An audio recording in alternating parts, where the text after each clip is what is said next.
Bonjour à tous et bienvenue dans cette nouvelle vidéo review. Et aujourd'hui je retrouve pour une réplique longue de chez Syma, comme vous voyez à cette boîte. Et comme vous l'avez vu au dernier unboxing, je vous propose aujourd'hui le M16A1, le CM009C de chez Syma MOSFET Edition. Pour la boîte, quelque chose de simple, une boîte bleue et noire avec le logo Syma à gauche. Et sur le flanc droit de la boîte, vous aurez le produit en question. À l'intérieur, on trouvera donc un manuel et un rappel à la loi en français fourni par Airsoft Entrepôt. Et voici donc l'intérieur de la boîte. Donc, dans la boîte, nous trouverons un échantillon de billes, un petit outil pour rehausser le guidon, un chargeur iCap en métal de 160 coups, donc chargeur court type M16A1, une grosse clé Allen juste ici, bien sûr la réplique du M16A1, et dans la garniture de la boîte on trouvera aussi une tige de nettoyage débourrage, voilà. Et voici donc la réplique du jour, le CM009C MOSFET Edition de chez Syma, plus communément un M16A1.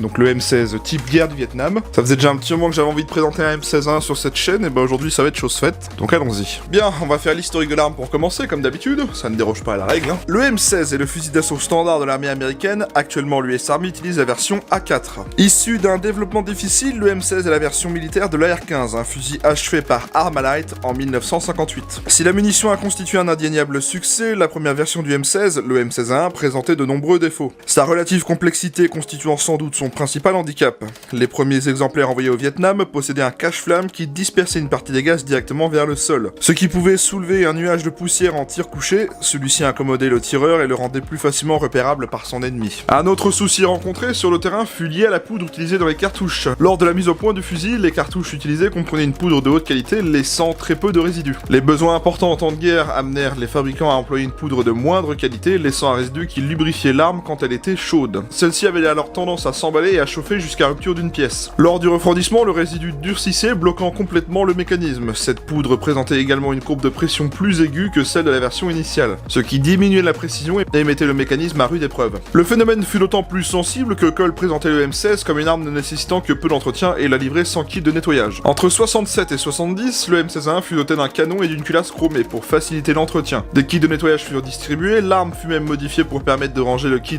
dans sa crosse. Plus tard, le M16 fut également doté de chargeur de 30 coups comme son homologue l'AK-47. Syma est un acteur majeur des marques bon marché de répliques et accessoires d'Airsoft, tout d'abord spécialisé dans divers modèles d'AK qui représentent encore une majorité de leur catalogue. Syma s'est ensuite diversifié avec des répliques de M4, MP5 ou M14 et encore du G36. Le tout avec un rapport qualité-prix quasiment imbattable. Ce M16A1 par Syma est donc une version longue idéale pour les parties en milieu ouvert et pouvant être utilisée comme DMR. Tout comme le fusil dont s'inspire cette réplique, elle est dépourvue de rails et ne possède que ses organes de visée traditionnels. Ce qui ravira les passionnés, les joueurs qui aiment le côté old school. Tout comme le modèle original, ce M16 Syma est livré avec un chargeur court, gênant moins pour les tirs en position allongée que les chargeurs longs. Son compartiment pour batterie est suffisamment grand pour y accueillir n'importe quel type de batterie, ou optionnellement ranger une autre batterie de rechange. Voilà donc pour l'arme et la réplique. Bon, j'imagine que vous connaissez tous à peu près le M16A1. Cette arme est tellement célèbre parce qu'elle est passée dans tellement de films de guerre du Vietnam, je pense que vous avez déjà dû l'apercevoir au moins une fois. Si vous êtes grand fan de cinéma comme moi, vous avez sûrement vu Platoon, vous avez sûrement vu Hamburger Hill, Nous étions soldats, Good Morning Vietnam. Petite anecdote, mon film préféré sur la guerre du Vietnam, ça restera je pense Platoon. Ce film est tellement mythique que je l'ai adoré. Full Metal Jacket aussi, je pense qu'on peut pas passer à côté, c'est impossible. Bref, j'en passe et des meilleurs, il y a tellement de bons films sur la guerre du Vietnam que vous avez au moins déjà vu le M16A1, c'est sûr. Bon alors, comment est-ce qu'elle fonctionne? Eh bien c'est un type AEG classique, donc je répète, les AEG ce sont des répliques qui fonctionnent avec une batterie. Là en l'occurrence on va mettre la batterie dans la crosse, ça va actionner ce qu'on appelle la gearbox. C'est une grosse boîte avec un piston qui comprime de l'air et qui utilise l'air comprimé pour faire partir la bille. Ça reproduit le mode semi et full automatique comme un vrai fusil d'assaut, c'est généralement le plus abordable pour commencer à se lancer dans le loisir, et c'est le moins contraignant par rapport aux autres répliques à gaz qui sont un peu plus contraignantes en hiver. Ça se désigne donc sous le nom AEG pour Automatic Electric Gun, tapez donc Airsoft AEG sur Google et vous trouvez plein de choses. Regardons le manuel. Alors, le manuel Syma, il est comme ceci, donc ça va plutôt être généraliste, c'est vraiment type M4, M16, c'est pas vraiment la réplique qu'on a dans les mains. Comme vous voyez, ça va plus s'orienter sur du M4 ou du M4 CQB. Donc il est traduit uniquement en anglais et chinois. Donc là on est à différentes parties de la réplique. On a comment insérer le chargeur, comment utiliser le sélecteur de tir, comment aller remplir le chargeur, aller insérer la batterie dans différentes fonctions, régler les sights. Comme vous le voyez, c'est pas vraiment adapté à la réplique qu'on a sous les yeux, c'est-à-dire que là c'est vraiment un manuel généraliste au type AR en général. On va pas vraiment vous présenter comment faire pour mettre la batterie par exemple dans la réplique qu'on a a sous les yeux, parce que c'est pas le même système qu'avec un M4 par exemple. Je trouve ça un peu dommage qu'ils auraient pu au moins essayer de faire un manuel vraiment pour le type M16. Là c'est vraiment du manuel type M4, et à la fin on a toujours des plombs éclatés, mais comme je vous le disais, c'est pas adapté à la réplique qu'on a sous les yeux. Là on voit bien que c'est un M4. Hein. C'est bien de mettre un manuel pour apprendre les bases à des débutants, mais ça serait bien au moins de l'adapter au moins à la réplique. Là on voit bien que c'est du manuel type M4, on aurait aimé un manuel type M16. C'est comme ça. Bien, on va regarder la réplique de près. Alors attention, cette réplique n'a typiquement aucun marquage, parce qu'on n'a pas de licence Colt ou Armalite. On a quelques petits marquages par-ci par-là. Donc sur le flanc gauche, on a une étiquette qu'on pourra bien sûr virer. Aucun marquage ici. Marquage au niveau du sélecteur de tir à l'arrière, safe semi-auto. Made in China sous la poignée pistolet, comme vous le voyez. Comment il est caché. Du côté droit, on retrouve le marquage safe semi-auto. Quelques petits marquages sur le réglage des organes de visée. Après, on a typiquement rien en dessous. Typiquement rien sur le dessus. Et rien sur la crosse non plus. Et sur les chargeurs, on n'a aucun marquage non plus, que ce soit sur les flancs, sous le talon, rien du tout. Voilà, donc comme je vous le disais, ce n'est pas une réplique licenciée, il n'y a aucune licence. Et puis de toute façon, la gamme Syma n'est pas vraiment reconnue pour les marquages d'origine. Hein. Voyons voir les contrôles de cette réplique. Comme vous le voyez, c'est du type M16, type M4, donc ça se ressemble plus ou moins. Il va y avoir juste quelques petits trucs qui changent. Commençons par la sécurité. La sécurité sur les types AR, elle se fait avec le sélecteur de tir qui est juste ici. Alors sur cette réplique, il est uniquement du côté gauche. Il n'est pas ambidextre, hein, voilà. À l'époque, dans les années 60, on se souciait pas du côté ambidextre, hein, j'imagine. Donc sur cette position, nous bloquons la queue de détente. Position intermédiaire, nous sommes en semi, donc le coup par coup. Position auto, nous sommes en full automatique, le tir en rafale ou en continu. À l'arrière, vous remarquerez qu'on a une belle crosse pleine, donc type M16. L'avantage de cette crosse, c'est qu'on a un emplacement de batterie très grand, on va voir ça juste après. On y a un attache-angle en métal ici à l'arrière. Pas d'attache-angle en un point, mais bien sur la crosse. Un autre attache-angle à l'avant en métal aussi.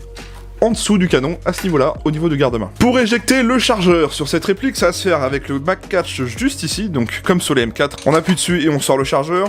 Alors, le chargeur tombe pas tout seul, vous voyez, j'ai beau appuyer dessus, mais il faudra le tirer pour le sortir. Le chargeur, aucune difficulté à l'insérer, même si au début, il va falloir peut-être un petit peu forcer pour l'enclencher, vous voyez, jusqu'à ce clic. Les organes de visée d'origine, eh bien ça va être du type M16, donc avec ce carry handle. Donc le carry handle à l'époque était fixe au corps de la réplique, on pouvait pas le retirer comme un M4 aujourd'hui. Vous savez ce que ça donne à peu près. On a un cran de mire ici qui allait s'aligner avec le guidon à l'avant. Donc sur le cran de mire arrière, on pourra changer l'œilleton. Donc là on a un plus petit, et si je le pousse, là on retrouve un œilleton un peu plus gros, un peu plus large hein, pour la longue portée. On peut le régler en dérive avec cette petite molette juste ici, mais pas en hauteur par contre. On va avoir un guidon type M4 M16, hein, comme ceci. On pourra le rehausser avec l'outil qui est fourni dans la boîte cette fois, donc je vous l'ai montré tout à l'heure. Au niveau du carry handle, vous remarquerez qu'on aura un trou juste ici, là. Vous vous demandez peut-être à quoi ça sert, eh bien c'est tout simplement pour pouvoir y fixer un rail Picatinny, pour pouvoir y mettre une optique, c'est tout à fait possible, à condition de racheter le support de rail pour pouvoir le mettre dans le carry handle. Je vous le mettrai en description s'il vous intéresse, et je vous l'affiche à l'image pour vous montrer à quoi ça ressemble. Le cache-flamme est bel et bien dévissable. Pour ce faire, vous aurez à retirer la petite vis de sécurité ici au bout de mon pouce, et vous pourrez retirer le cache-flamme. Donc c'est du 14 mm CCW classique, hein. Donc on pourra y mettre un modérateur de son ou un silencieux comme vous voulez. On a déjà un canon externe très long, donc si on rajoute un silencieux ou un modérateur de son au bout, ça sera encore plus long. Hein. Bien sûr, on pourra pas dévisser le canon à ce niveau-là. Hein. C'est vraiment un seul bloc. On a un levier d'armement fonctionnel sur cette réplique, c'est-à-dire qu'il va nous permettre d'ouvrir la trappe de réglage du hop-up. On va le tirer à l'arrière comme ceci.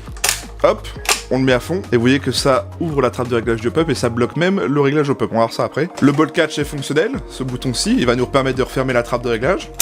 Voilà, comme ceci. Bien sûr, vous l'aurez remarqué, c'est la version M16-1, donc pas de rail Picatinny, aucun rail pour fixer un accessoire. Hein. Donc c'était vraiment à l'ancienne, old school. Donc c'est vraiment comme ça qu'on reconnaît le M16-1 du Vietnam, hein, surtout avec ce garde-main triangulaire. Et il y a les trous d'aération comme sur la vraie arme, au-dessus comme en dessous. On va y revenir après parce qu'elle porte un petit défaut, je trouve. Et voilà donc pour les contrôles standards de la réplique. Hein. C'est pas bien compliqué, c'est du type M4, type M16. C'est un peu spécifique par rapport au fait que ce soit M16, mais on va voir ça tout de suite. Pour le réglage du hop-up sur cette réplique, eh bien, comme je vous le disais, on va tirer le levier d'armement. Donc on va se mettre du côté droit, on tire le levier d'armement, on bloque, et juste ici vous retrouverez la bague de réglage du hop-up. C'est pas les molettes à l'ancienne, hein, là c'est vraiment une bague de réglage, donc vraiment assez bien crantée je trouve. Donc bon système à ce niveau-là, pas de problème.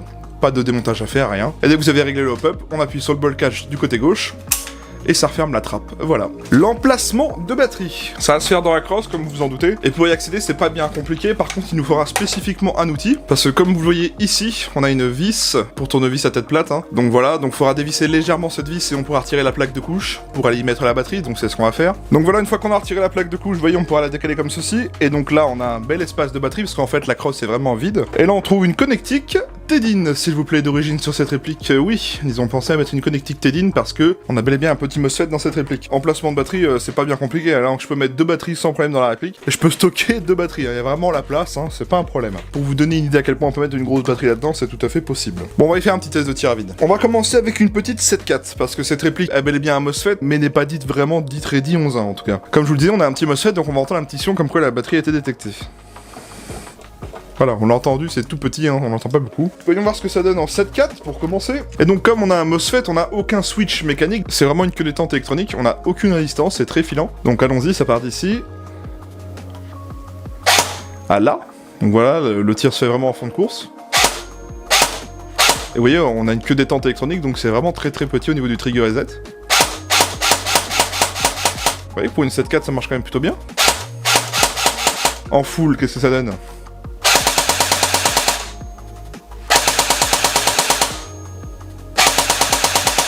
Bon, c'est une réactivité type 7.4, hein, donc c'est pas un problème. On va essayer avec une 11.1, voir comment ça rend, donc forcément ça va être bien plus rapide. Ok, donc là on est passé sur de la 11.1.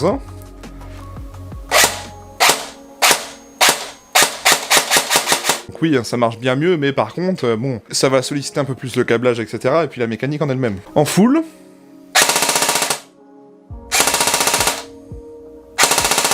Bon, c'est sûr que ça fonctionne bien mieux, évidemment, mais comme je vous le disais, c'est pas vraiment recommandé de jouer à la 11.1 avec cette réplique si y a pas eu de renforcement au niveau de l'interne. Mine de rien, c'est pas trop mal parce que, comme je vous le disais, on a un MOSFET, et ce MOSFET, bon, il n'est pas programmable, c'est pas un MOSFET de fou comme le ferait un Titan ou un Jeftron. C'est un MOSFET de protection, donc ça c'est une bonne chose. On n'a pas de switch mécanique, donc vraiment, c'est assez fluide au niveau queue de détente, c'est vraiment une queue de détente électronique, et en plus, on a un trigger reset qui est vraiment très court. Donc ce qui fait que même en 7.4, on a une bonne petite réactivité, mine de rien, je trouve. C'est un petit peu l'équivalent de l'X ASR, je dirais. Pour le coup, je sais pas s'il y a bel et bien un active braking, mais je pense que oui, parce que j'ai pas réussi à bloquer la réplique en SMI. Ça, c'est à prendre avec des pincettes. Ok, continuons. Alors, est-ce que cette réplique dispose d'un système de changement de ressort rapide? Alors oui, il y a bel et bien un système de changement de ressort rapide, et il est pas si compliqué. Donc pour ce faire, c'est pas bien compliqué. Tout à l'heure, je vous ai dit qu'on avait une vis pour la plaque de couche. Eh bien, cette vis, plutôt que de la dévisser un tout petit peu, on va complètement la retirer. Ensuite, au fond de cette crosse, à ce niveau-là, vous avez une autre deuxième vis, une vis cruciforme cette fois, qui va vous permettre de démonter complètement la crosse de la réplique. Et donc une fois que vous aurez retiré cette vis, vous pourrez retirer toute la partie crosse et vous accéderez directement ici à l'arrière de la réplique et il y aura bel et bien le guide ressort. Donc vous n'êtes pas obligé de sortir la gearbox de la réplique, encore moins de la démonter pour pouvoir aller changer le ressort. Donc vous avez bel et bien un système de changement de ressort rapide. On a juste à retirer entre guillemets la crosse pour y accéder. Hein. Puis donc là on pourra changer tranquillement son ressort pour accéder à un terrain plus accessible. Je sais que d'origine sur certains vendeurs, cette réplique peut taper un peu fort pour nos terrains français. En moyenne 430-420 FPS de certains sites que j'ai vus. Donc nous on va aller faire le test chronique juste après pour voir ce que ça donne chez Airsoft Entrepôt. Parlons maintenant des finitions et des matériaux.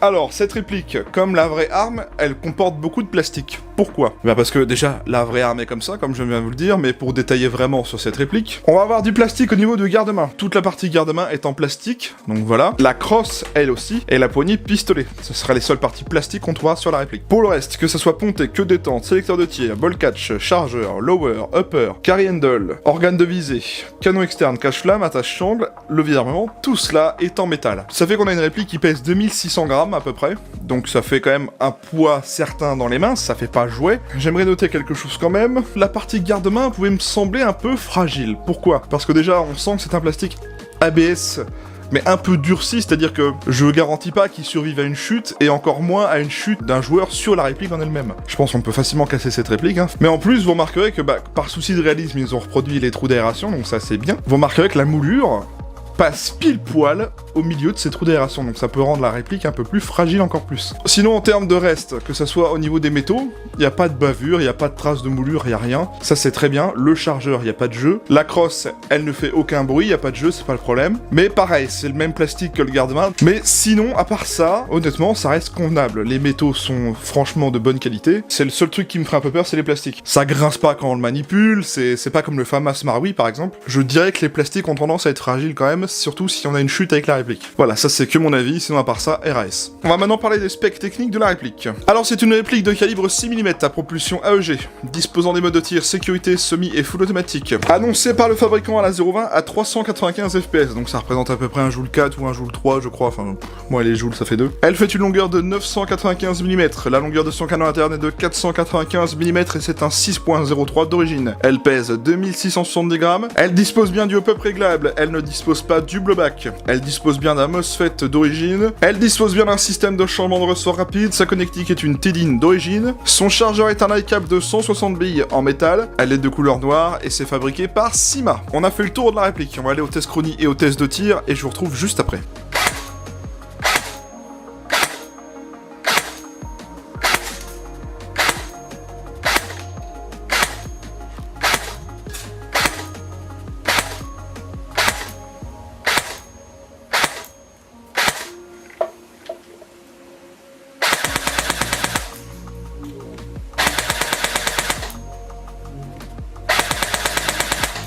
Elle tape un peu fort en sortie de boîte. Test de tir du M16A1 de chez Syma. Ah, j'ai l'impression d'être au Vietnam.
Le full.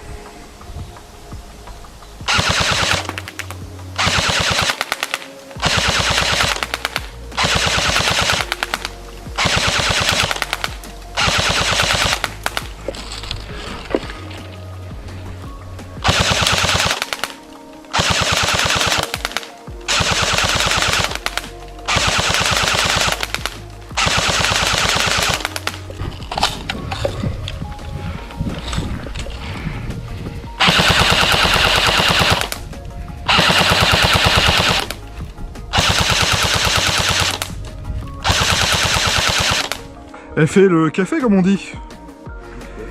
Alors vous avez remarqué que je suis encore avec mon acolyte aujourd'hui qui m'aide à faire les radios et aujourd'hui nous avons de la chance, nous n'avons pas de tronçonneuse à côté.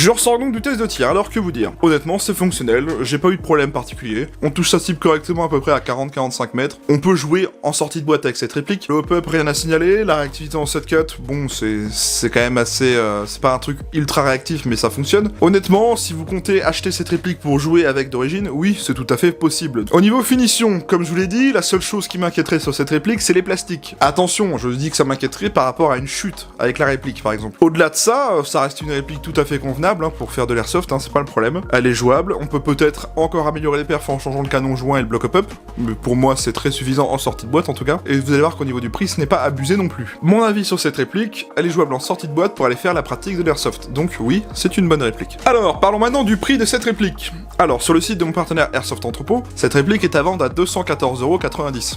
Et honnêtement, je trouve ça vraiment correct. C'est pas abusé, on a quand même un petit MOSFET dans la réplique, on a quand même une réplique qui est quand même plutôt, mine de rien, qualitative, qui est assez jouable en sortie de boîte, donc c'est pas un problème. Sima ne m'a jamais déçu, hein, au contraire. Bon, il y en a certains qui disent que j'aime pas Sima, mais non, c'est pas ça du tout. C'est juste que Sima, moi je la considère comme une marque très bien pour les bases d'upgrade, ou pour les débutants qui veulent se lancer dans le loisir et avoir une réplique, mine de rien, qualitative. Que ce soit les AK ou les types AR, Sima a toujours été assez bon, je trouve, et en plus ils font des externes plutôt corrects pour commencer, donc... Cette réplique, pour moi, elle rentre dans la ligne de compte, sachant qu'en plus, elle a un MOSFET. Et à 215 €, je trouve vraiment pas ça déconnant. Donc voilà, 214,90 chez Airsoft Entrepôt, je vous mets le lien en description si ça vous intéresse. Bien, écoutez, je remercie beaucoup Airsoft Entrepôt qui m'a prêté cette réplique pour en faire la vidéo. Merci à eux, j'ai enfin pu mettre la main sur un M16A1, ça fait un petit moment que j'avais envie de faire. Je vous mets le lien de leur site et de tous leurs réseaux sociaux en description, et bien sûr, je vous rappelle, je vous mets le lien de la réplique aussi en description. Moi, je vous invite à venir vous abonner à ma chaîne YouTube. Pensez bien à activer la cloche et les notifications, c'est le meilleur moyen de ne pas louper les futures vidéos qui sortent et celles qui vont sortir. C'est vraiment pour ne rien louper de l'actualité sur YouTube, donc vraiment faites-le. J'ai également Facebook et Instagram, ce sont des réseaux sociaux auxquels vous pouvez me retrouver dessus, donc c'est vraiment du contenu bonus, hein, des posts communautaires, des photos, des stories quand je joue à l'airsoft. Je vous invite à venir me retrouver sur ces réseaux et je vous mets les liens en description. Si la vidéo vous a plu, n'hésitez pas à mettre un pouce bleu, ça me permet de voir si le contenu vous a plu ou non, ça me permet de me faire des petites stats, de voir si entre guillemets la communauté a apprécié ou pas. Si vous possédez cette réplique, n'hésitez pas à me dire ce que vous en pensez, ce que vous avez fait dessus, etc.